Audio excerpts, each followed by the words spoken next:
السلام علیکم and very good morning. جاگو لاہور میں آپ سب کو خوش آمدید. میں ہوں آپ کی ہوسٹ نور السحر. امید کرتی ہوں آپ سب ٹھیک ہوں گے, خیریت سے ہوں گے اور آپ نے آج کے دن کا آغاز بہت ہی پیاری مسکراہٹ کے ساتھ کیا ہوگا. ویئر زندگی میں ہر انسان کسی نہ کسی پر انحصار کرتا ہے, لیکن اصل طاقت اس میں ہے کہ انسان اپنے پاؤں پر خود کھڑا ہونا سیکھ لے, کیونکہ جو انسان خود پر بھروسہ کرنا سیکھ لیتا ہے وہ زندگی کے ہر مشکل وقت کا بہتر طریقے سے مقابلہ کر لیتا ہے. اور خود مختاری انسان کو اعتماد دیتی ہے, اور جب آپ اپنی چھوٹی چھوٹی ضروریات خود پوری کرنا سیکھ لیتے ہیں تو آپ کے اندر ایک مضبوطی آتی ہے اور آپ دوسروں پر کم انحصار کرتے ہیں. اور دوسری امپورٹنٹ بات یہ ہے کہ کوئی نہ کوئی اسکل ضرور سیکھے, کیونکہ جب انسان کے پاس کوئی صلاحیت ہوتی ہے تو وہ زیادہ آزاد اور پر اعتماد زندگی گزارتے ہیں, اور اپنے فیصلے خود کرنا بھی بہت زیادہ ضروری ہوتا ہے. ہر وقت دوسروں کی رائے پر چلنے کی بجائے سوچ سمجھ کر اپنے فیصلے کرنا انسان کو بہت اسٹرانگ بناتا ہے اور اس کی پرسنالٹی کو بہت زیادہ بہتر کرتا ہے. اور ایک اہم بات یہ ہے کہ ذمہ داری قبول کرنا سیکھیں, اور اپنی غلطیوں کو ایکسیپٹ کرنا اور ان سے سیکھنا انسان کو زیادہ میچور اور سیلف ڈیپینڈنٹ بناتا ہے. اور یاد رکھیں, جو خود مختار انسان ہے وہ نہ صرف اپنی زندگی بہتر بناتا ہے بلکہ دوسروں کے لیے بھی ایک مثال بنتا ہے, کیونکہ اصل طاقت دوسروں پر انحصار میں نہیں بلکہ اپنے آپ پر اعتماد میں ہے. تو ویورز, اسی ایک چھوٹے سے پیغام کے ساتھ ہم آج کی صبح کا آغاز کریں گے. اب آگے بڑھتے ہیں اپنے سیگمنٹ کی جانب. اور ہماری زندگی میں کبھی کبھی ایسے موڑ آتے ہیں جہاں سب کچھ اچانک بدلنے لگتا ہے, اور کبھی کبھی ہنستے کھیلتے گھروں میں بیماریاں ہو جاتی ہیں, بے سکونی ہو جاتی ہے, اور بزنس میں بندشیں قدم جما لیتی ہیں. اور اکثر لوگ ان حالات کو صرف بدقسمتی سمجھتے ہیں, لیکن اس کے پیچھے اکثر جادو, نظر بد یا حسد بھی ہو سکتا ہے. تو آج کے سیگمنٹ میں ہم جانیں گے کہ کالا جادو کن چیزوں پر ہوتا ہے اور اللہ کے کلام کی برکت سے اس کا آسان اور مستقل توڑ کیسے ممکن ہے. اور اس پر بات کرنے کے لیے میرے ساتھ موجود ہیں شیخ زوار رضا صاحب. السلام علیکم, کیسے ہیں آپ؟ وعلیکم السلام, الحمدللہ. جی اچھا زوار صاحب, سب سے پہلے تو بتائیں کہ کالا جادو عموماً لوگوں کو لگتا ہے صرف بالوں پہ ہوتا ہے اور ناخنوں پہ ہوتا ہے, تو یہ بتائیں کہ اور کن کن چیزوں پر جادو ہو سکتا ہے؟ دیکھیے, ہر وہ چیز جس میں آپ کا ڈی این اے شامل ہے, ہر وہ چیز, آپ کا بلڈ ہے, آپ کی جیسے خواتین کی جو منتھلی سائیکل ہے اس کا جو بلڈ ہے, اس میں جس میں ڈی این اے آپ کا شامل ہے, ان تمام چیزوں پہ جو ہے وہ جادو ہو جاتا ہے, چونکہ وہ اسپیسیفک ایک پرسن کے لیے ہوتا ہے. ہر پرسن کا جو ڈی این اے ہے پروردگار نے اس کو انڈیویجول بنایا ہے, تو وہاں پہ یہ چیزیں اپنا کام کرتی ہیں. ٹھیک ہے. اچھا یہ بتائیں, اکثر روزمرہ کی جو ہماری چیزیں ہیں جو ہم خود یوز کرتے ہیں, کہتے ہیں کہ وہ کسی سے شیئر نہ کریں. جیسے اپنے کپڑے ہیں تو اگر آپ کسی کو دے رہے ہیں تو واش کر کے دیں, اپنی پہنی ہوئی چیز نہ دیں. تو ایسی کون سی چیزیں ہیں کہ جو ہم بے دہانی میں دوسروں کو دے دیتے ہیں اور ان پہ بھی یہ چیزیں ہو سکتی ہیں؟ دیکھیے, بات وہی ہے کہ جن بھی چیزوں کے ساتھ آپ کا ڈی این اے اٹیچ ہے اس میں آپ کو کیئر کرنی چاہیے. لیکن ہمیں اسلام کیا کہتا ہے؟ اسلام تو ہمیں درگزر کا کہتا ہے, احسان کا کہتا ہے. آپ کے وہ جو ڈیزرونگ لوگ ہیں وہ تو ان چیزوں کے نیڈی ہیں, تو کیا ہم چھوڑ دیں؟ نہیں. دیکھیں, مولا علیہ السلام کا فرمان ہے کہ جب ناخن بڑھ جائیں تو ناخن کاٹنے چاہیے, انگلیاں نہیں. تو اس کا علاج ہے, آپ اس کے اوپر جب بھی لباس کوئی بھی پہنے, آپ نیا پہنے تو اسپیشلی اس کے اوپر 7 مرتبہ سورہ کوثر پڑھ کے پہنے. اس طرح آپ کے اس لباس کے اوپر کوئی عمل جو ہے وہ نہیں کیا جا سکتا ہوگا. نمبر 1. دوسرا, آپ نظر بد سے, آپ حسد سے, ان چیزوں سے, اس لباس کی وجہ سے جو ہے آپ بچے رہیں گے, جس کی وجہ سے آپ کو یہ چیزیں آپ کی طرف اٹریکٹ ہو سکتی ہیں. تیسری چیز, جب بھی کسی کو کپڑا دیں تو یہی عمل دہرا کے دیں, اس کو نیٹ کر لیں, اس کو دھو کے دیں. گندا کپڑا کبھی کسی کو نہ دیں. ابھی میرے پاس پچھلے دنوں ایک ہماری بہت پیاری سی بہن ہے, ان کی سینئر کہنے لگی کہ آپ مجھے یہ آپ کا لباس جو ہے وہ بہت اچھا لگ رہا ہے, آپ یہ مجھے لباس ہے, سمپل سا لباس, کوئی ڈیزائن نہیں اس پہ, کوئی ایکسٹرا چیزیں. اتنا انسسٹ ہوئی کہ اس کے اوپر وہ ناراضگی کا اظہار کیا انہوں نے کہ آپ یہ لباس مجھے کیوں نہیں دے رہی. اب یہ چیزیں شو کرتی ہیں کہ کچھ حسد کے ایلیمنٹ ہیں جس کے آپ کے لباس کو استعمال کر کے تو آپ کے اوپر عمل کیا جائے گا. تو ایسی چیزوں سے ہوشیار رہیں. آپ کو یہ پتہ ہونا چاہیے کہ جو بھی آپ کے ساتھ بہت ہی زیادہ جو ہے وہ آپ کی ہاں میں ہاں ملا رہا ہے, وہ آپ کے ساتھ مخلص نہیں ہے. لازمی نہیں ہے کہ وہ آپ کے ساتھ مخلص ہو. اور مولا علیہ السلام کا ایک فرمان ہو رہا ہے, مولا فرماتے ہیں کہ آپ کا بہترین دوست وہ ہے جو آپ کو آپ کی خامیوں سے آگاہ کرتا ہے، یعنی تنقید بھی کرتا ہے. تو ایسے لوگوں سے جو خوش آمدی ہوں ان سے آپ کو جو ہے وہ بچنا چاہیے. نیڈی لوگوں کو آپ دیجئے. ایسے لوگ جو بالکل آپ کے لیے اننون ہوں وہ زیادہ بہتر ہوتے ہیں. آپ نے کہیں اپنے علاقے سے ہٹ کے کسی بھی جگہ کسی کو جا کے کچھ دے دیا جو آپ کو نہیں جانتا، آپ اس کو نہیں جانتے. ایک تو اس میں آپ کی نیت بڑی اچھی ہو جائے گی کہ بھئی آپ نے کوئی دکھاوے کا کام نہیں کیا، آپ نے کسی کے اوپر اس طرح سے احسان نہیں کیا. آپ اس کو کریں، ضرور کریں. لیکن جادو کے جو معاملات ہیں اس میں آپ کو ان چیزوں سے احتیاط کرنی ہے. جو آپ کا ڈی این ہے، آپ کا جب ناخن کاٹتے ہیں اس کو آپ بہا دیں یا مٹی میں دبا دیں. اسی طرح ہم غلطی کرتے ہیں کہ ہمارے پاس جو امپلائیز ہیں ہم ان کے اوپر ڈیپینڈ کرتے ہیں. ہمارے غسل خانے میں بال، ہماری کنگھیوں میں، ہماری ڈریسنگز پہ جو بال ہیں ان کو آپ خود تلف کریں. ان کو اگر آپ خود تلف کریں گے تو آپ اس سے ان چیزوں سے جو ہے وہ محفوظ رہیں گے. نمبر 1. نمبر 2، ان سب چیزوں سے اوپر جس کو کہتے ہیں جی کہ پرہیز جو ہے وہ علاج سے بہتر ہے. وہ پرہیز کیا ہے؟ وہ پرہیز یہ ہے کہ آپ جو ہے خود پاک صاف رہنے کی کوشش کریں. گندگی پہ یہ چیزیں جو ہے نا وہ زیادہ ہوتی ہیں. بالکل ایسے ہیں. ٹھیک ہے. تو باوضو رہیے. رات کو سونے سے پہلے جو ہے وہ کوشش کیجئے باوضو کیجئے. اپنے معمولات میں کچھ ایسے اعمال رکھیں کہ جادوگر کو یا جو بھی آپ کے بدخواہ ہیں کچھ بھی عمل کرنا چاہتے ہیں تو ان اعمال سے آپ جو ہے بچتے چلے جائیں. کلام اللہ میں اس کے لیے جو آیت آپ دیکھیں، جب حضرت جو ہے موسیٰ علیہ السلام دربار میں فرعون کے پیش ہوئے تو وہاں پہ جو آیات ہیں ہماری کہ اللہ جو ہے وہ بہتر تدبیر کرنے والا، انہوں نے جادو کیا اور اللہ نے اس کا جو ہے توڑ کیا. تو ایسی چیزوں کو اپنے معمولات میں رکھیے. رات کو سونے سے پہلے آیت الکرسی پڑھیے، یہ آپ کے لیے بہترین ہے. اس میں پروردگار کہتا ہے کہ اللہ جن کا ولی ہے وہ ان کو ظلمات سے نکال کے نور کی طرف لے آتا ہے. بے شک. ٹھیک ہے. اس کی اگلی 2 آیات بھی پڑھیے، ہم فیہا خالدون تک پڑھیے. اور اسپیشلی میں کہوں گا کہ جو بھی ہمارے بہن بھائی جو پروگرام دیکھ رہے ہیں آپ سب سے پہلے ترجمہ پڑھیے، اس کے بعد عربی کی طرف جائیے. اور وہ لوگ جو کہ کسی وجہ سے بھی عربی نہیں پڑھے ہوئے آپ ترجمہ پڑھ لیجئے. اللہ ہر زبان میں آپ کی دعا جو ہے سنتا ہے. بالکل وہ تو چرند پرند کی بھی سنتا ہے. بالکل ایسے ہی ہے. اچھا زوار صاحب، لوگ نا آئیڈینٹیفائی نہیں کر سکتے کیونکہ اکثر لوگ یا تو فلی اس کو اگنور کر دیتے ہیں کہ نظر کچھ نہیں ہوتا، جادو کچھ نہیں ہوتا، یا لوگ صرف اور صرف اس پہ ڈیپینڈنٹ ہو جاتے ہیں کہ ان کے گھر پن بھی کوئی گر گئی ہے نا وہ فوراً کہیں گے تو کسی نے تعویذ کرائے تو کسی نے عمل کرائے ہیں. تو یہ بتائیں کہ ہم ایزیلی آئیڈینٹیفائی کیسے کر سکتے ہیں کہ ہمیں نظر لگی ہے یا کسی نے کوئی جادو کروایا ہوا ہے، کوئی عمل کروایا ہوا ہے؟ دیکھیں اس کے بارے میں پچھلی بار بھی ہم نے جو پروگرام کیا تھا اس میں ہم نے کچھ باتیں کی تھیں کہ کلام اللہ میں واضح اس کے بارے میں ہے کہ جادو برحق ہے. اللہ نے اس کے بارے میں بچاؤ کے لیے سورہ فلق سورہ ناس جو ہے وہ بھی دی. اب ہم آتے ہیں کہ نشانیاں کیسے پتہ چلیں. آپ دیکھیں کہ اکثر چھوٹے بچے چلتے چلتے بار بار گر رہے ہیں. اچھا زوار صاحب، کالر نے ہمیں دوبارہ جوائن کیا، پھر ہم اس کو کنٹینیو کرتے ہیں. السلام علیکم. جی وعلیکم السلام، سوال کیجئے. جی سوال یہ ہے سر سے، ایک تو یہ کہ آن دی ایئر میں بات نہیں کرنا چاہ رہا ان سے، ان کا پرسنل نمبر مل سکتا ہے ہمیں؟ میں اپنے کو پرسنل ان کے ساتھ مسائل کرنا چاہتا تھا. جی بتا دیں آپ نمبر. گوگل پہ میرا نام سرچ کر لیجئے، آپ کے پاس سب کچھ آ جائے گا. ٹھیک ہے سر. زوار رضا جاوا کے نام سے آپ سرچ کر لیں، سب مل جائے گا. جی ٹھیک ہے، بہت شکریہ. ٹھیک ہے. یہ بھی ایک ہے کہ کانفیڈینشل ہوتی ہیں چیزیں. اچھا ہم بات کر رہے تھے، آپ دیکھیں کہ بچہ بار بار گر رہا ہے، بلا وجہ اس کو چوٹ لگ رہی ہے تو ماں یقیناً کہتی ہے کہ اس کو نظر بد ہو گئی ہے جس کی وجہ سے اس کو چوٹ، یعنی ان یوزول قسم کی چیزیں جو ہے وہ ہونا شروع ہو جاتی ہیں. آپ مثال کے طور پہ آپ بیٹھے بیٹھے آپ کو نیند آنی شروع ہو جائے گی، آپ چیزیں بھولنا شروع ہو جائیں گے، آپ کے معاملات میں رکاوٹیں بندشیں آنی شروع ہو جائیں گی. وہ لوگ جو کہ آپ کے لیے بڑے کائنڈ تھے وہ آپ کے ساتھ جھگڑے پہ آمادہ ہو جاتے ہیں. میاں بیوی کے درمیان، ایون کہ اولاد کے درمیان، ماں باپ کے درمیان جو ہے وہ گیپ آنا شروع ہو جاتا ہے. اور وہ چیزیں جو کہ ایک پرسنالٹی کا پارٹ ہی نہیں ہے. ایک بچہ ہوتا ہے نا جو وہ بہت اگریسو ہے، سمجھ آتی ہے کہ یہ تو ہے ہی اگریسو، شروع سے ایسا ہے.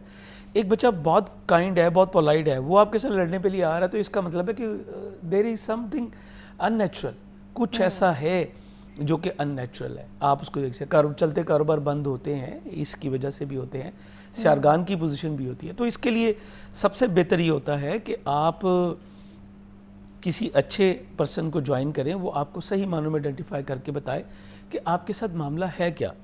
اب میں ابھی یہاں پہ آ رہا تھا تو جیسے میں نے گاڑی پارکنگ میں لگائی تو ایک صاحب کی کال آ گئی، وہ مجھے انہوں نے اپنی نام اور ڈیٹ آف برتھ بتایا کہ میرا چلتا کاروبار جو ہے وہ ڈسٹرب ہو چکا ہوا ہے, میں اس وقت مقروض ہوں اور قرض لینے والے اوپر جو ہے وہ.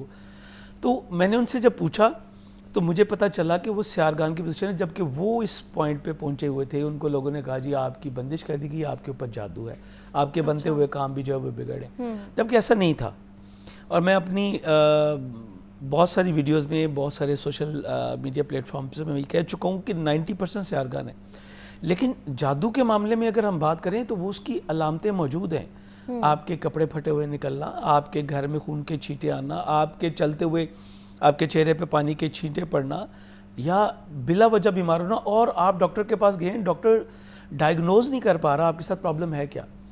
اچھا اس نے اگر ڈائیگنوز کر لیا تو جیسے ہی وہ چیز کور ہوئی ہے تو آپ کسی اور بیماری میں چلے گئے, وہ کور ہوئی آپ کسی اور بیماری میں چلے گئے.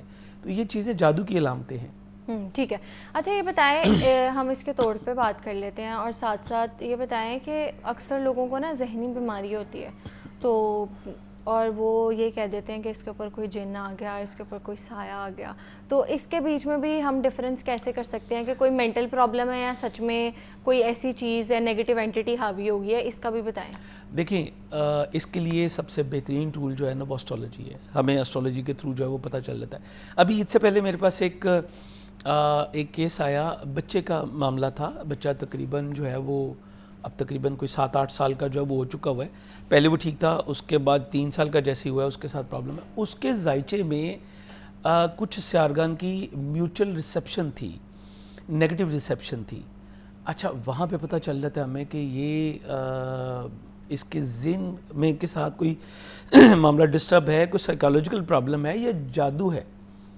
تو وہاں سے پتہ چل جاتا ہے, آئیڈینٹیفائی ہو جاتا ہے. اسی طرح دیکھیں ڈائیگنوز کرنے کے بہت سارے طریقے ہیں, اسپرچویلٹی کے حوالے سے بھی ہیں. اس میں کئی بار ایسا بھی ہوتا ہے کہ ہم کچھ پڑھ کے تو پرسن کے اوپر جب دم کرتے ہیں تو سمجھ آ جاتی ہے. کہ مثال کے طور پہ میں آپ کو دیتا ہوں, یہ میں نے تقریباً یہ کافی پرانا میرا, میں 2007-8 کی بات بتانے لگا. میرے ایک دوست, ان کی وائف کے ساتھ کچھ پرابلم ہوئی.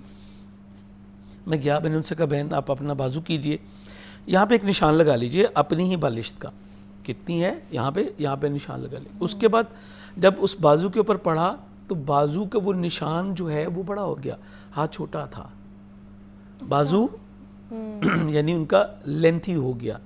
اسی نشان سے اتنا فرق پڑ گیا, تقریباً کوئی آدھے پونے انچ کا فرق پڑ گیا ہوا تھا. تو یہ اس طرح سے اور بہت سارے عمل ہیں جس سے پتہ چل جاتا ہے. اچھا جتنا آپ کا اسپرچویلٹی کا لیول اوپر چلتا چلا جائے گا ویسے ویسے آپ کو اللہ تعالیٰ کی طرف سے گائیڈ لائن بھی ملتی چلے گی. ٹھیک ہے, ایک کالر ہے میرے ساتھ. السلام علیکم نازیہ. وعلیکم السلام. یہ میرا مسئلہ ہے, ایک میری بیٹی ہے, اس کی ڈیٹ آف برتھ ہے 27 اگست 2008. تو اس کے ساتھ مسائل رہتے ہیں بہت زیادہ. جب وہ پڑھنا شروع کرتی ہے تو وہ بیمار ہو جاتی ہے, ریگولر جا نہیں پاتی اپنے کالج میں, اسکول میں, اکیڈمی میں. تو اس کا میں نے پتہ کرنا تھا. نام کیا ہے ان کا؟ اس کا اشمل فاطمہ یاسر. ٹھیک ہے. دیکھیے میں تقریباً 2000 سے اس پریکٹس میں ہوں, 2006 کے بعد پروفیشنل ہوں. یہ جو کیس ہے نا یہ بنیادی طور پہ بچی کا مرکری جو ہے وہ ویک ہے, اس کا نروس سسٹم کمزور ہے. جب بھی اس کے اوپر پریشر آتا ہے ایجوکیشن کا, کمرہ امتحان میں جا کے ایسے لوگ جو ہے فینٹ ہو جاتے ہیں. ان کو چاہیے سورہ طٰہٰ کی آیت ہے بسم اللہ الرحمن الرحیم رب اشرح لی صدری ویسر لی امری, یہ 3 آیات ہیں. وَأَحْلُلْ عُقْدَةً مِّن لِّسَانِي تک جو ہے یہ پڑھیں, اور کم از کم 100 مرتبہ اپنی بچی کے لیے پڑھیں. بچی بڑی ویسے تو ہو چکی ہے, خود پڑھے تو کیا بات ہے, لیکن پڑھے صرف پاکیزگی کی حالت میں. یہ بھی ایک بہت بڑا فیکٹ ہے کہ ہم جو ہے وہ یہ بھی غلطی کر لیتے ہیں. تو انشاءاللہ پروردگار مہربانی کرے گا, ان کا یہ معاملہ بہتر ہو جائے گا. پھر ان کو چاہیے کہ ایوری ویڈنسڈے ہر بدھ کو جو ہے وہ آدھا کلو یا 5 کلو گرین ویجیٹیبل صدقے کی نیت سے کسی ڈیزرونگ پرسن کو دے دیں. ٹھیک ہے, تو ان کا یہ چیز کلیئر ہوگی. تھرڈ, اگر آپ اسٹون ریمیڈیز کی طرف جاننا چاہتے ہیں, ایمرلڈ ویئر کریں, نیفرائٹ ویئر کر لیں, پیریڈاٹ ویئر کر لیں, جو بھی افورڈ کرتے ہوں تینوں میں سے. ٹھیک ہے, تو اس طرح اس بچی کا جو مرکری ویک ہے اس کی ڈیفیشنسی جو ہے وہ کم ہو جائے گی, یہ بچی انشاءاللہ کور ہو جائے گی. ٹھیک ہے, تو ہم آج بات کر رہے تھے بلیک میجک کے حوالے سے, نظر بد اور حسد کے حوالے سے, کہ اس کی نشانیاں کون سی ہوتی ہیں اور کیسے ہم اس کو قرآن پاک کی مدد سے اس کا توڑ کر سکتے ہیں. اور اس پہ بات کرنے کے لیے میرے ساتھ موجود تھے شیخ زوار رضا صاحب. Thank you so much for your time. آگے بڑھتے ہیں اپنے سیگمنٹ کی جانب, اور آج ہم ایک ایسے ٹاپک پر بات کرنے جا رہے ہیں جس کا تعلق ہم سب کی ڈیلی لائف سے ہے, اور وہ ہے ٹائم مینجمنٹ. اور ساتھ ساتھ ڈسپلن کے بارے میں بھی بات کریں گے, کیونکہ اکثر ہم شکایت کرتے ہیں کہ وقت بہت تیزی سے گزر جاتا ہے اور کام بہت زیادہ ہے اور دن کے 24 گھنٹے کم پڑ جاتے ہیں ان کاموں کے لیے. دوسری طرف کچھ ایسے لوگوں کو بھی ہم دیکھتے ہیں جو انہی 24 گھنٹوں میں اپنے تمام کام بخوبی انجام دیتے ہیں. آخر ایسا کیوں ہوتا ہے؟ کیا مسئلہ واقعی وقت کی کمی کا ہے یا پھر ہمارے طریقہ کار کا, اور ہم ضروری کاموں کو بار بار کیوں ٹالتے ہیں, اور سوشل میڈیا اور موبائل فون ہماری توجہ پر کتنا اثر ڈال رہا ہے؟ اور آج ہم اسی حوالے سے بات کریں گے, اور اس پر بات کرنے کے لیے میرے ساتھ موجود ہے قاسم علی شاہ صاحب. السلام علیکم, کیسے ہیں آپ؟ السلام جی, بہت شکریہ, میں بالکل ٹھیک ٹھاک ہوں. اچھا قاسم صاحب, سب سے پہلے تو بتائیں کہ ٹائم مینجمنٹ, ڈسپلن اور ہماری مینٹل ہیلتھ, ان کا آپس میں کیا تعلق ہے؟ اچھا دیکھیے, یہ تو ایک ٹرکی کویشچن ہے. صبح صبح آپ نے آتے ایک مشکل سوال مجھ سے پوچھ لیا اور ایک مشکل میں ڈال دیا. میں چاہوں گا کہ اس حوالے سے تو صرف میں آپ کو ایک چھوٹی سی تھیوری اور ایک ریسرچ جو کہ کبھی بڑی وائرل ہوئی اور شاید اس کے ریفرنسز گوگل پہ بھی موجود ہیں, وہ ریسرچ یہ ہے کہ وہ لوگ جن کی زندگی میں ترتیب دیکھی گئی ہے ان کو ذہنی طور پہ زیادہ صحت مند اور مضبوط دیکھا گیا بنسبت ان کے جن کی زندگی میں ترتیب نہیں ہے, آرگنائز نہیں ہے, جن کی پریورٹیز کلیئر نہیں ہے, جو ایک ہاچ پاچ سی لائف گزار رہے ہیں, جو کہہ لیجئے فرسٹ تھنگ فرسٹ نہیں پتا ان کو کہ اصل میں پہلے کیا کرنا ہے, ان کو ذہنی طور پہ ڈسٹرب دیکھا گیا. اب نا میں اصل میں اس کا ایک وقت کے ساتھ ساتھ میں نے ایک بیلنس ڈھونڈا. ایک بہت پرفیکشن بھی نارمل نہیں ہوتی. کئی لوگوں کو پرفیکشن کا خپت ہوتا ہے, مثال لیجیے گلاس پڑا ہے, یہ تھوڑا سا ادھر کیوں ہے, ادھر کیوں نہیں ہے, میں اس خپت میں پڑ جاؤں, اور اب میں نے بیلنس کیا اس کو, ٹھیک ہے جی, اور یہ گلاسز میں نے آدھے کر کے ایسے رکھے, مجھے پورے بند کر کے رکھنے چاہیے تھے, یہ نارمل نہیں ہے. یعنی اتنی پرفیکشن اور اتنی ہر چیز میں ایکوریسی ڈھونڈنا, یہ بھی کوئی نارمل اپروچ نہیں ہے. اچھا, گلاس زمین پہ پڑا ہے اور یہ یہاں پڑا ہے, یہ بھی ایک اب نارملٹی ہے کہ آپ نے وہ چیزیں جو جہاں ہونی نہیں چاہیے تھی وہاں نہیں رکھی. تو اس کا جو بیلنس ہے وہ زندگی میں سم ٹائم آپ گو وتھ فلو چلتے ہیں, لیکن اوور آل آج تک کی جو انسانی تاریخ کی کہہ لیجیے اگر ہم شواہد و ریکارڈز دیکھیں تو آرگنائز لوگ ہمیں زیادہ پروڈکٹیو ملے. اصل تو بات ہے پروڈکٹیوٹی. یہ ایک زندگی ہے نا, یہی بڑے بڑے لوگوں کے پاس تھی, یہی آپ کے پاس ہے, یہی میرے پاس ہے, اور یہ زندگی کے از اکول ٹو, اگر میتھ کی ایکویشن بنائیں کہ زندگی از اکول ٹو, تو جو از اکول ٹو پروڈکٹیوٹی ہے وہ ان لوگوں کی زیادہ دیکھی گئی ہیں, ان کا امپیکٹ زیادہ دیکھا گیا یا انہیں زیادہ پر اثر دیکھا گیا, اور زیادہ ان کی زندگی کا کہ ثمرات لوگوں کو ملے, سوسائٹی کو ملے جنہوں نے ایک آرگنائز لائف گزاری. میں آپ کے ساتھ ایک ایسا تاریخ کا کریکٹر میں ڈسکس کرنا چاہوں گا جو میں انہیں نیشنل ہیرو مانتا ہوں, اور بہت ان کا کنٹریبیوشن ہے, حکیم سعید صاحب. میرا یہ خیال ہے کہ نور, اگر ہم نے حکیم سعید صاحب کی زندگی کو پڑھا ہے نا کسی نے, اسے ٹائم مینجمنٹ آ جائے گی. ان سے زیادہ ٹائم مینجمنٹ کا گرو میں نے نہ سنا نہ دیکھا قریب ماضی میں. اگر بات کروں, وہ اپنے ٹائم کو اتنا بھرپور استعمال کرتے تھے کہ لوگ حیران ہو جاتے تھے کہ ایک زندگی میں ایک شخص اتنا اچھا طبیب کیسے ہو سکتا ہے, اتنا اچھا رائٹر کیسے ہو سکتا ہے, گورنر ایک ہی وقت میں. کسی علاقے میں جانا ہے تو وہاں جا کے انہوں نے کمال کیا کرنا ہے کہ انہوں نے وہیں جانا ہے اور اپنے مریضوں کو بھی چیک کر لینا. پھر ان کا کمال کیا تھا کہ وہ ایک ہی وقت میں سوچتے تھے, پلان کرتے تھے, اور یونیورسٹی بنا رہے ہوتے تھے, ایک ہی وقت میں کتنی بڑی ٹیم کو مینیج کر تحقیق کر رہے ہوتے تھے. تو ایک بندہ ایک وقت میں اتنے کام کیسے کر سکتا ہے؟ اسی طرح ایک صاحب ہمارے تاریخ کے بڑے اچھے رائٹر تھے, قاسم محمود صاحب, سید قاسم محمود. میں نے جب ان کا کام آخری ایام میں دیکھا تو یہ پاس میں ایوان اقبال ہے, وہ سارا کام ٹیبلز پہ لگا ہوا تھا. خدا کی قسم وہ اداروں کے برابر کام تھا, اور میرا ان کی ایج 80s پہ آ چکی تھی میرا خیال ہے, اور میرے وہ بالکل اوائل ایام ہیں پروفیشنل لائف کے. تو میں ان کے پاس گیا اور ان کو کیونکہ میں پڑھتا تھا, ان کا بڑا کنٹریبیوشن تھا رائٹنگز میں, اور ان کی تحریریں بڑی پڑھی جاتی تھیں, ان کی کتابیں بڑی, انسائکلوپیڈیاز, بہت کچھ انہوں نے کیا.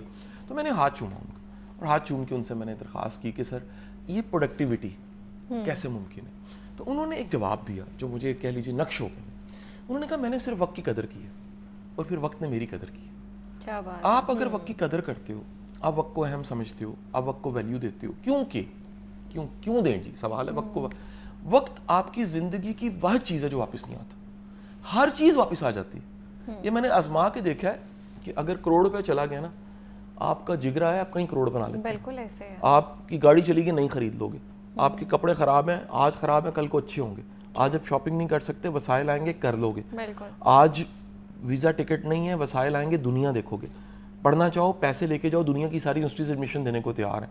آپ قیمتی ترین چیزیں, ایک تو رشتے والی سائڈ ہے, رشتے ہیں ہمارے قیمتی, لیکن وہ انعام جو اللہ نے آپ کو دیا, جو سب سے قیمتی انعام ہے, جس کا یعنی کمال یہ ہے کہ ایک سیکنڈ پیچھے نہیں ہو سکتا. ہم مل کے یہ اس ایک سیکنڈ کو, 2 سیکنڈ کو پیچھے نہیں کر سکتے. یہ انعام اگر آپ اس کو ویلیو نہیں دیتے, تو میرا یہ خیال ہے کہ کسی بھی انعام, کسی بھی تحفے کو اگر آپ ڈسگریس کرتے ہو, تو یہ سب سے بڑا جرم ہے, یہ سب سے بڑا گناہ ہے. اللہ کا سب سے بڑا تحفہ وقت ہے. آپ جائیے نا پنجاب کارڈیالوجی کے باہر کھڑے ہو جائیے, کسی ایمرجنسی ICU کے باہر کھڑے ہو جائیے, تو وہ دلاسا دینے والے کندھے پہ ہاتھ رکھ کے کہہ رہے ہوں گے, بس یہ وقت ختم ہو گیا, بس یہ وقت مک گیا, بس یہ وقت ہی ہے نا سی. ٹھیک ہے جی. جنازوں پہ قبرستانوں میں لوگ کیا کہہ رہے ہوتے ہیں, بس جی اینا ہی ٹائم سی اینا دا, اینا ہی لکھیا سی, جڑا ٹائم لکھیا سی ٹر گئے. اس کا مطلب ہے وہ وقت ایک ایسا انعام ہے جو ختم ہو جاتا ہے تو آپ میت بن جاتے ہیں, آپ قبر میں چلے جاتے ہیں. تو زندہ انسان جو ہمارے سامنے بیٹھا ہے, وہ کوئی بھی ہے, وہ قاسم علی شاہ ہے, وہ نور السحل ہے, وہ سوچے کہ یہ اچھا پھر وقت کی قسمیں آگے. وقت میں ایک زندگی کو بھی آپ ایسے کر کے لوگے نا تو دن کی طرح, اس کا ایک آغاز ہے, اس کا ایک عروج ہے, اس کا پھر ایک زوال ہے. یعنی یہ دن جو ہے وہ شام پئی ہے نا, شیر میاں محمد صاحب کہ شام اب پڑ گئی, اب جانا ہی ہے زندگی سے, تو اب میرے کیا کانفلکٹ اور جھگڑے کہ شام پڑ گئی, زندگی کی بھی شام پڑ جاتی. گانے بھی ہیں شاماں پئیاں, ٹھیک ہے کہ نہیں, شام جو پڑتی ہے وہ آخر کار کیا ہے, ختم ہونا ہے. زندگی جو ہے وہ ایک دن سے تشبیہ دی جاتی ہے کہ اس میں کہیں سورج نکلتا ہے, کہیں جوانی یعنی عروج ہوتا ہے اس کا, پھر اس کا زوال ہوتا ہے, آخر کار اس نے ختم ہونا ہوتا ہے. اس زندگی کے سائیکل کے, اس ٹریجیکٹری کے پرائم ٹائم ہے. اب میڈیا میں پرائم ٹائم کچھ اور چیز ہے. میڈیا میں پرائم ٹائم شروع ہوتا ہے شام 7 بجے سے رات میرا خیال ہے 10 بجے تک. لائف کا جو پرائم ٹائم ہے وہ آئیڈیل ٹائم ہے آپ کے پاس. اس لیے میرا خیال ہے آپ میرے سے جب بھی بیٹھے تو میں نے کیا کہا, کچھ کرو لڑکی, کیوں نہیں کچھ کر رہی, کیوں کہتا ہوں, کرتا رہی ہوں میں, کرتا رہی ہوں کام, مارننگ شو کے علاوہ بھی کچھ کرو. یہی ٹائم ہوتا ہے نا کچھ زندگی میں, آپ اپنے آپ کو اسٹیبلش کرتے ہو. تو اب آ جاتا ہے کہ ایک لائف کے پرائم ٹائمز ہیں, اور وہ پرائم ٹائم عموماً کہہ لیجئے کہ آپ اپنے مڈل ایج تک کہیں نہ کہیں اس کو زیادہ پروڈکٹیو بنا سکتے ہو. گورے نے نا اس پہ جملے بنائے بڑے شاندار, یہ بھی سننے والے سن لیں. فرسٹ از لرن, زندگی کا ایک حصہ ہے لرن, دین ارن, کماؤ, پھر ایک حصہ ہے ریٹرن. لوگوں کی ترتیب ٹھیک نہیں ہوتی, وہ تادیر کیونکہ لرن ہی نہیں کیا ہوتا تو ارن نہیں ہوتا, جب ارن نہیں ہوتا تو ریٹرن بھی نہیں ہوتا. کس کا دل نہیں کرتا کہ کچھ دے. یہ بڑی چتراہٹ ہے کہ آپ کے ذریعے کوئی خیر جا رہی ہے, کوئی اسکالرشپ پہ دے رہے ہیں, کوئی بانٹ رہے ہیں, کوئی آسانی پیدا کر رہے ہیں, کوئی تقسیم کرتے ہیں, لیکن پلے ہوگا تو پھر دیں گے نا. تو جو لرن کا ٹائم ہے ٹکا کے لرن, جو ارن کا ٹائم ہے ٹکا کے ارن, اور جو ریٹرن کا ٹائم ہے ٹکا کے ریٹرن. ہمارا پرابلم ہے کیونکہ ٹائم پہ لرن نہیں کیا ہوتا, ارن نہیں کیا ہوتا, تو پھر ریٹرن بھی نہیں کر پاتے. اس طرح دن کے پروڈکٹیو ٹائم بھی ہوتے ہیں, یہ بڑی امپورٹنٹ چیز ہے. دن میں بھی پرائم ٹائم ہوتا ہے. ہر ایک کی نا باڈی کلاک ہے, ایک آپ کی باڈی کلاک ہے, ایک میری باڈی کلاک ہے, کیمرہ مین کی باڈی کلاک ہے, ہر ایک کی باڈی کلاک. باڈی کلاک جو ہے نا نیچرل جو اس کا پیٹرن ہے وہ رات سونے کے لیے, دن کام کے لیے. قرآن نے بھی کہہ دیا, اللہ نے کہہ دیا کہ جو دن ہے وہ کام کے لیے, رات سونے کے لیے. ہاں لیکن اس کے باوجود ہر بندے کی باڈی کلاک میں تھوڑا بہت فرق ہوتا ہے. کسی کا میٹابولزم کسی ٹائم زیادہ ایکٹیو ہو جاتا ہے, کسی کی باڈی میں کارٹیسول لیول زیادہ ہائی ہوتا ہے, اسٹریس میں ہوتا ہے. کسی کی باڈی میں جو ہیپی ہارمونز ہیں ان کا بیلنس کسی اور طرح ہوتا ہے. کسی کی اپروچ اور طرح ہوتی ہے. جس طرح کچھ لوگوں کو الرجی ہوتی ہے, کچھ لوگوں کو الرجی کسی چیز سے نہیں ہوتی. تو ہوتا کیا کہ ہمارے دن کے بھی کچھ ٹائم پرائم ٹائم بن جاتے ہیں. اب میں مثال دیتا ہوں, میری جو باڈی کلاک ہے مجھے سمجھ آئی ہے, میرا صبح سے دوپہر کا ٹائم کمال کا وقت ہوتا ہے. میں ظہر تک جتنا کام کر سکتا ہوں میں کر لیتا ہوں. مجھے سمجھ آ گئی کہ میری باڈی ظہر پہ جا کے سلو ہو جاتی ہے, اور میں نماز پڑھ کے پاور نیپ لیتا ہوں. میری لائف سٹائل میں شامل ہے, میں 20 منٹ لازمی سوتا ہوں. اس کے بعد میں ایسے کام کرتا ہوں جو تھوڑے کیجول ہیں. جس میں بہت زیادہ برین استعمال نہیں کرنا, مائنڈ استعمال نہیں کرنا. PR ہے, سوشل ایکٹیویٹیز ہیں, ٹی پارٹی ہے, کوئی گپ شپ ہے, کوئی ریلیشن شپ ہے, آئیڈیاز اور محنت اور کریٹو کام میں صبح کے ٹائم کرتا ہوں, کیونکہ میرا پرائم ٹائم, اچھا کئیوں کا پرائم ٹائم ہوتا ہی رات ہے, انہوں نے باڈی کلاک خراب کر لی ہوتی ہے اپنی, ٹھیک ہے, تو کوئی وہ جاگے نا. اور 2 بجے کہتے ہیں ہمیں اتنے اچھے آئیڈیاز آ رہے ہوتے ہیں, وہ بیٹھے بیٹھے پریزنٹیشن بھی بنا لیتے ہیں, اپنے کام بھی سارٹ کر لیتے ہیں. خیر اس کو ہم کنٹینیو کرتے ہیں, کالر ہے ان کا سوال لے لیں. السلام علیکم. جی میرا یہ سوال ہے کہ میرا چھوٹا بھائی نا بہت زیادہ PUBG کھیلتا ہے, ٹی وی میں نے آف کر دیا ہے. ٹھیک ہے, PUBG کھیلتا ہے,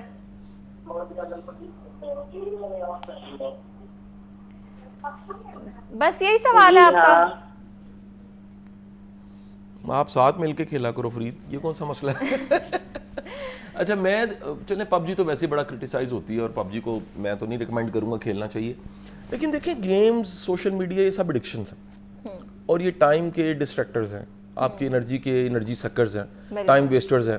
آپ کو نہ طے کرنا چاہیے کہ زندگی میں یہ جو بارڈر لائنز ہیں, جیسے دیکھیں نا ایک سرحد ہے ایک ملک کی, اور وہ سرحد جیسی آتی ہے تو پاسپورٹ چاہیے, پھر ویزا چاہیے, اور امیگریشن ہوتی ہے باقاعدہ, اس کے بعد آپ اگلی سرحد عبور کر کے اگلے ملک چلے جاتے. میرا خیال ہے کہ زندگی یا دن کے بھی ہمیں, زندگی اور دن کو اب ایک طرح لینا ہے ہمیں اس کی کچھ سرحدیں بنانی چاہیے, اور وہ سرحدیں کیا ہیں؟ کام کے وقت کام, اور فیملی کے ٹائم پہ فیملی, چل کے ٹائم پہ چل, لرننگ کے ٹائم پہ لرننگ, عبادت کے ٹائم پہ عبادت.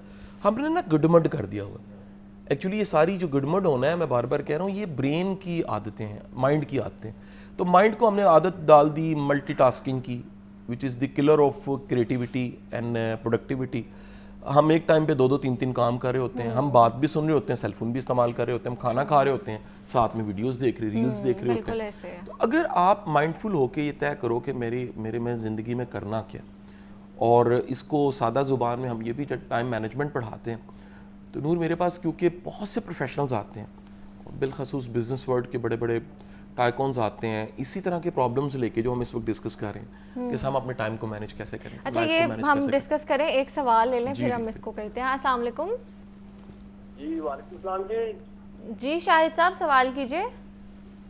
جی میرے سامنے ماشاءاللہ موٹیشن اسپیکر قاسم علی شاہ صاحب بیٹھے ہیں, جو ہمارے عارف والا میں بھی تشریف لائے تھے اور قبولہ شریف میں بھی. تو ہمارے بھائی ہیں, ان کے بڑے دوست ہیں جی, چودھری طاہر اقبال جٹ صاحب کے.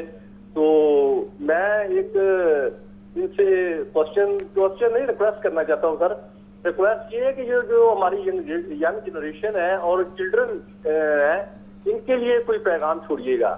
یہ آج کل جو نشے کی طرف جا رہی ہیں, جو غیر معیاری زندگی گزار رہے ہیں, جو جن کے لیے تعلیم کو رسپانس کرنا چاہیے, ان کے ماں باپ کو ان کی طرف رسپانس کرنا چاہیے, تو ان کے لیے کوئی پیغام چھوڑ کے جائیے تاکہ آپ کی جو لینگویج ہے وہ اچھی طرح وہ سمجھتے ہیں. مہربانی سر آپ کی. جی ٹھیک ہے, بہت شکریہ شاہد صاحب, آپ نے اتنی محبت سے طاہر صاحب کا بھی تذکرہ کیا. اصل میری کچھ ٹائز جو ہیں نا محبتیں, وہ عرب والا سے ہیں اور قبولہ شریف سے ہیں جی. اچھا ایسا ہے کہ دیکھیے شاہد صاحب, جو ینگسٹرز ہیں نا جی, ہمیں ان کو پریورٹی سیٹ کروانے میں ہیلپ کرنی چاہیے, اور ان کو کرنا آنا بھی چاہیے کہ زندگی میں اصل میں اہم کیا ہے, جو ہم کر رہے ہیں کیا واقعی امپورٹنٹ ہے, جو ہم کر رہے ہیں اس کا آخر کار انجام کیا ہے. میرا یہ خیال ہے کہ ہر وہ بندہ جو کمفرٹ زون سے نکلتا ہے اس میں پاور آف انیشیٹو ہوتی ہے, وہ قدم اٹھا سکتا ہے, وہ ابتدا کر سکتا ہے. میں بڑے دوست آتے ہیں میرے پاس جو جابس کر رہے ہیں بالخصوص پبلک سیکٹر میں, وہ کہتے ہیں ہم لوگ کو کاروبار شروع کرنا ہے. میں کہا واٹس یور ایج؟ وہ جی 58 ایج ہے, اب کیونکہ 2-3 سالوں میں ریٹائر ہونا ہے تو ہم کو کاروبار شروع. میں کہا کبھی نہیں کرو, آپ کو پیسو سورس بنا لو, کوئی رینٹل کچھ کر لو, کوئی انویسٹ کر لو, کام کرو گے نہیں کر پاؤ گے. کیوں نہیں کر پائیں گے جی؟ میں کہتا ہوں تمہارے مسلز ہی تیار نہیں ہوئے. وہ جو انیشیٹو لینے کے, قدم اٹھانے کے مسلز ہیں نا, وہ اپنے تیار ہی نہیں کیے. قدم اٹھاتے ہی کامیابی ملتی ہے نا, پہلا قدم پھر دوسرا, پھر کرتے کرتے 1000 قدم ہوتے ہیں. تو پہلا قدم تم اٹھا ہی نہیں سکو گے, اٹھاؤ گے تو ڈر جاؤ گے, یا اٹھاؤ گے تو فوراً دیکھو کہ پروفٹ کیا ہے, لاس کیا ہے. اور نیا کام کاروبار تو صبر مانگتا ہے, وہ تو رسک ٹیکنگ مانگتا ہے, وہ تو ایک سائیکل ہے, صبر کا سائیکل, جس میں بعض اوقات پروفٹ نہیں لاس ہو جاتا ہے, پھر جا کے پروفٹ ہونا ہوتا ہے. کتنے لاس ہوتے ہیں پھر پروفٹ ہوتا ہے. تو میں پریفر کرتا ہوں تمام کے تمام ہمارے جو مڈ کیریئرز پہ لوگ کھڑے ہیں, ینگ لوگ آپ کی طرح کے ہیں, ان کو تو کچھ نہ کچھ کرنا چاہیے. ان کو تو اپنے ٹائم کو استعمال کر کے اور برین اسٹارمنگ کر کے میں یہ بھی کہتا ہوں ایسے کام کرنے چاہیے جو آپ کے اکیگائے ہوں. اب یہ نئی ٹرم آ گئی, اکیگائے کیا؟ ایسے کام جو دل کے قریب ہوں, ایسے کام جو کرتے ہوئے ٹائم گزرنے کا احساس ہی نہ ہو, ایسے کام جو ریلیونٹ بھی ہوں, آج کے پرابلم حل ہو رہی ہوں, ایسے کام جو پیسے بھی دیں, ایسے کام جو خوشی بھی دیں, ایسے کام. مجھے غالباً یہ انور مسعود صاحب کا کسی کا جملہ ہے, انہوں نے کہا شاعری میرا کارپیٹ ہے. اڑن تشتری ہوتی تھی نا آپ کے بچپن کے زمانے میں, کہانی نہیں, ہم نے تو عمرو یار کی کہانیاں پڑھی ہیں, تو عمرو یار کی کہانیوں میں اڑن تشتری ہوتی تھی, فلائنگ کارپیٹ جسے کہتے ہیں, وہ اس کے اوپر بیٹھتا تھا جی عمرو یار, وہ اڑتا اڑتے چلا جاتا تھا. انہوں نے کہا کہ شاعری میرا وہ کارپیٹ ہے, اڑن تشتری ہے, جس پہ بیٹھ کے میں نے 50 ملک دیکھے.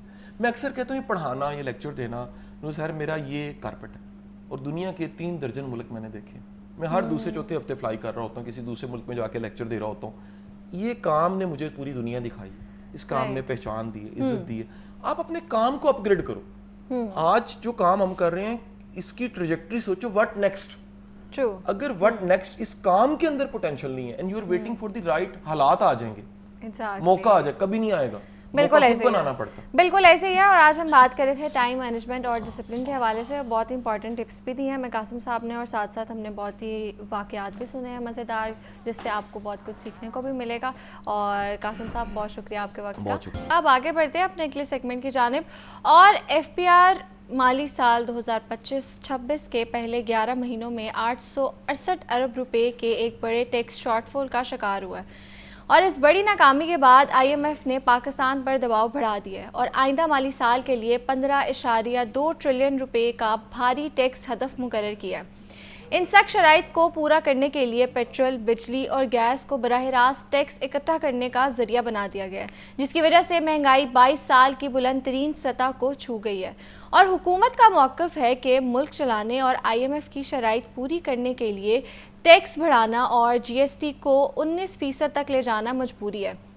لیکن دوسری طرف جب بھی حکومت ٹیکس نیٹ بڑھانے کی کوشش کرتی ہے تو تاجر طبقہ احتجاج اور ہڑتالیں شروع کر دیتا ہے. اور آج ملک میں ٹیکس فائلرز کی تعداد تقریباً 77 لاکھ تک تو پہنچ چکی ہے, مگر معیشت کا ایک بہت بڑا حصہ اب بھی ڈاکیومنٹڈ فارم سے باہر ہے. تو اب سوال یہ پیدا ہوتا ہے کہ جب حکومت عوام کو کوئی ریلیف نہیں دے گی تو ٹیکس کون دے گا, اور کیا آنے والا بجٹ عوام کے لیے مہنگائی کا نیا طوفان لائے گا یا کوئی ریلیف ممکن ہے؟ اسی اہم موضوع پر آج بات کریں گے, اور اس پر بات کرنے کے لیے میرے ساتھ موجود ہے اکانومسٹ خالد محمود صاحب. السلام علیکم خالد صاحب, کیسے ہیں آپ؟ جی وعلیکم السلام, thank you very much for having me. جی یو ویلکم. اچھا خالد صاحب, سب سے پہلے تو بتائیں کہ یہ IMF کی شرائط اور جو بڑے ٹیکس شارٹ فال کے بعد عوام دوست بجٹ ممکن ہے؟ جی بالکل ممکن نہیں ہے, لیکن یہ ہے کہ آپٹکس کی خاطر آپ کو وہ چند ایک ریلیف ضرور نظر آئیں گے کہ کسی سے سپر ٹیکس پہ تھوڑا بہت کم کر دیا, کوئی سیلریڈ کلاس کے لیے تھوڑی بہت پلس مائنس کر دی, یا ہیئر اینڈ دیر, تو وہ چند ایک آپٹکس کی خاطر آپ کو نظر آئیں گے, اور وہی ریونیو گیپ کسی اور شکل میں پورا بھی ہوگا. سو فرینکلی اسپیکنگ اس میں پہلی بات تو یہ ہے کہ IMF کی جو شرائط ہیں وہ ہماری اپنی ہی جو ایک پور قسم کی فسکل مینجمنٹ ہے فار دا لاسٹ 2-3 ڈیکیڈز, اسی کے نتیجے میں ہے نا کہ ہم ڈیٹ ڈیپینڈنٹ ہوتے چلے گئے ہیں. اور یہ آج کا قصہ تو نہیں ہے, پچھلے کافی سالوں سے آپ دیکھ رہے ہیں, 10-15 سالوں سے, کہ ہمارے بجٹ کا جو سب سے بڑا آئٹم ہے وہ ڈیٹ سروسنگ کا ہی ہے. اور اس کے باوجود ہم نے اپنے ایکسپینڈیچرز کو کٹ ڈاؤن کرنے کی کوشش نہیں کی, اپنا ٹیکس بیس بڑھانے کی کوشش نہیں کی, اپنی پروڈکٹیوٹی کو بڑھانے کی کوشش نہیں کی, گلوبل کمپیٹیونیس کو بھی ہم نے لوز کیا. اچھا پھر یہ ہے کہ ہمارے ایگریکلچر جو ہے نا وہ بھی ڈکلائن ہوتی چلی گئی. تو یہ ان ساری چیزوں نے مل ملا کے ہم ایک ایسی سچویشن میں کر دیا ہے کہ ہم بجٹ سے پہلے کمپلین تو بہت کرتے ہیں اور سارا سال بھگتتے بھی ہیں, لیکن بنیادی طور پہ جو ہماری جو پور قسم کی اکنامک مینجمنٹ ہے فار دا لاسٹ 2-3 ڈیکیڈز, یہ اسی کا نتیجہ ہے کہ ہم یہاں ہیں. تو IMF تو یہ کہتا ہے کہ بھائی آپ نے پیسے لیے ہیں اور آپ پیسوں کو واپس کریں, اور یہاں سے آپ پیسے واپس کر سکتے ہیں. تو ہم اگر مطلب IMF کے نہیں ماننا چاہتے تو ہم اپنے ہاؤس کو ان آرڈر کریں نا, وہ ہم کرنا نہیں چاہتے, ایکسپینڈیچرز کو کم نہیں کرنا چاہتے. ٹھیک ہے. اچھا خالد صاحب یہ بتائیں, یہ جو مہنگائی کی ایک لہر ہم دیکھ رہے ہیں اور جو پچھلے 3-4 مہینے عوام کے لیے بھی گزرے ہیں وہ بہت ہی سخت گزرے ہیں, ہر چیز مہنگی, تو یہ بتائیں یہ جو مہنگائی ہے اس کی وجہ کوئی ایکسٹرنل فیکٹرز ہیں یا جو ہماری پور پالیسیز ہیں وہ ہیں؟